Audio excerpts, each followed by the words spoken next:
Hi అండి. ఇప్పుడు నేను చూపిస్తున్న ప్లేస్ వచ్చి వేణుగోపాల స్వామి టెంపుల్ అండి. ఇది మనకి నార్కెట్పల్లి దగ్గర ఉంటుంది, కొండ మీద ఉంటుంది వేణుగోపాల స్వామి టెంపుల్. అక్కడ శివాలయం ఉంటుంది, వేణుగోపాల స్వామి టెంపుల్ ఉంటుంది. చాలా బ్యూటిఫుల్గా ఉంటుందండి. ఎస్పెషల్లీ మార్నింగ్ అండ్ ఈవినింగ్ బాగా మనకు ప్రశాంతంగా ఉంటుందన్నమాట. ఎక్కువ జనాలు అలా ఏమి ఉండదు, తాకిడి. మీరు డెఫినెట్గా ఇది వచ్చి కనిపిస్తున్నది వచ్చేసి బ్రాహ్మిన్స్ వేద పాండిత్యం నేర్చుకుంటుంటారు అక్కడ. ఆల్మోస్ట్ 12 years లోపల పిల్లలు ఎక్కడెక్కడి నుంచో వచ్చి అక్కడ నేర్చుకుంటున్నారు. చాలా బాగుంది, బ్యూటిఫుల్గా ఉంది ప్లేస్.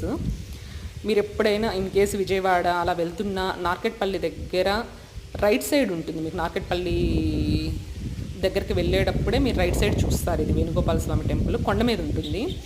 సో డెఫినెట్గా విజిట్ చేయండి. మేమైతే ఓన్లీ ఒక్కసారి అసలు ఎలా ఉంటుందా అని వెళ్ళి చూసాము. ఇంకా తర్వాత నుంచి one of my favourite places ఈ టెంపుల్. ఎప్పుడైనా మేము రెగ్యులర్గా కాకపోయినా 3-4 months వన్స్ డెఫినెట్గా ఊరెళ్ళేటప్పుడు కుదిరితే ఇక్కడికి వెళ్ళేసి జస్ట్ ఒక 10-15 minutes ఉండేసి మళ్ళీ దిగుతాము. చాలా బాగుందండి, మీరు డెఫినెట్గా ఎంజాయ్ చేస్తారు. ఇక్కడ ఒక్కసారి అయితే మీరు చెక్ చేయండి ఈ టెంపుల్ని డీటెయిల్స్. థ్యాంక్ యూ అండి. ప్లీజ్ సబ్స్క్రైబ్ చేయండి ఈ ఛానల్ని. Thank you so much for further up.